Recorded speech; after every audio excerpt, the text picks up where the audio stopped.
Hey everyone, welcome to KinoBit Recap, where stories come alive. This movie story is about a country that has been completely destroyed in a nuclear war. All the people in this country have died, and only one girl has survived. Her name is Anne Burton. She lives alone in a valley far away from the rest of the country. The valley is the only place untouched by the effects of nuclear gas. At the beginning of the movie, we see Anne Burton searching for supplies in an abandoned city. Due to the nuclear war, the entire city is filled with poisonous gas, which is why Anne has covered her entire body with a plastic shield. After collecting the necessary supplies, she heads back home. When she reaches the valley, she removes her plastic shield and takes a deep breath of relief. She also has a dog that helps her during hunting. Anne Burton is completely alone, and living by herself in her home has made her feel very bored. In the early morning, Anne Burton went out to hunt. Suddenly, her dog started barking and ran toward the road. Anne followed him. When she looked ahead, she saw a car parked on the road. As she got closer, she noticed that the car was filled with equipment that looked like it belonged to a scientist. Suddenly, the dog barked again and ran back to Anne. From the barking, Anne realized that someone was coming. She quickly hid away from the car. A moment later, a man approached the car, his entire body covered in a plastic shield. He began pulling the car along and continued on his way. Anne secretly followed him.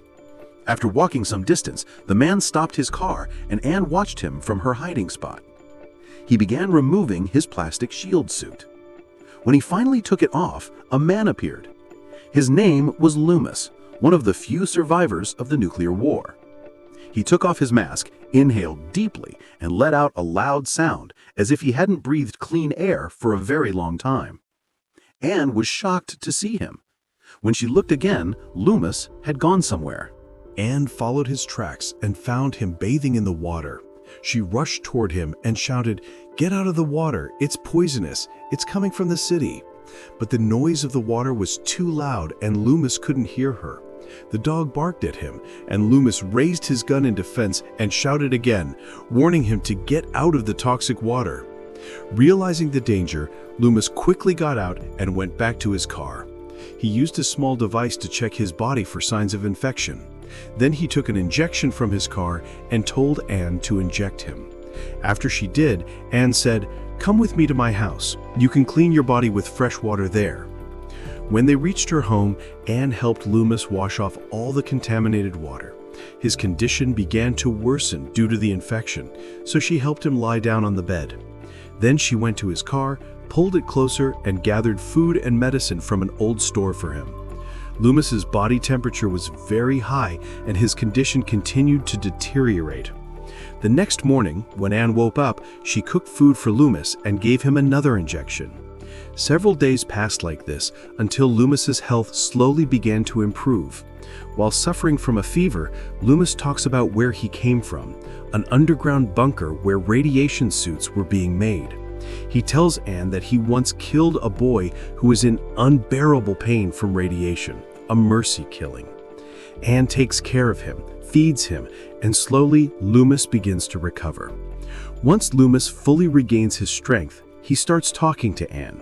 He tells her that the nuclear war has destroyed the world, cities have burned, and almost all life is gone.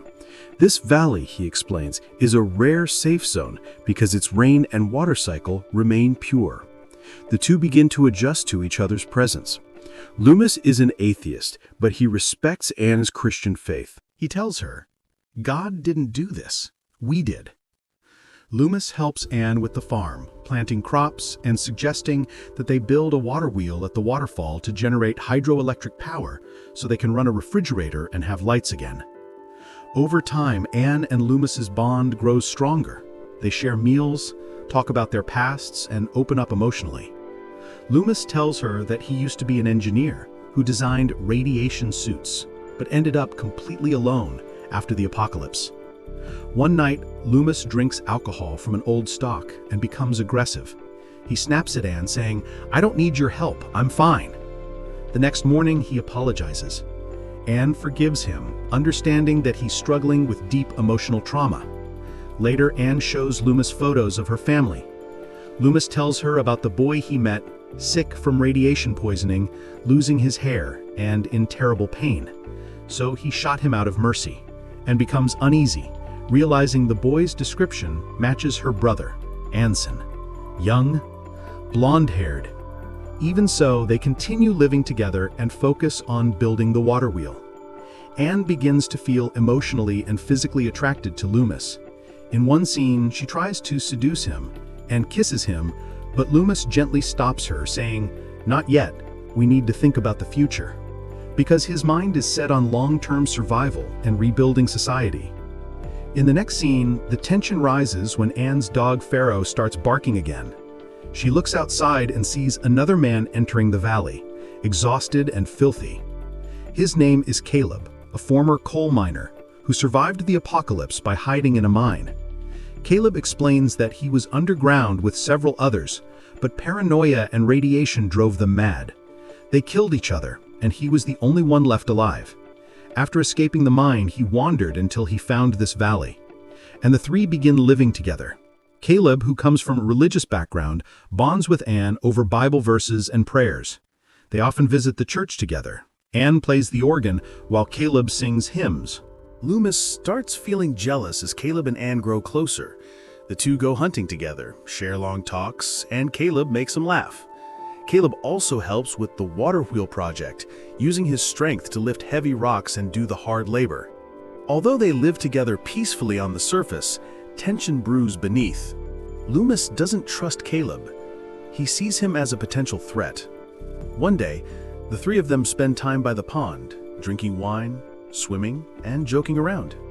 Caleb and Anne get flirty, touching and laughing together, while Lumis watches, fighting to control his jealousy. Lumis, drunk and emotional, tells Anne, "I love you, Anne," before passing out.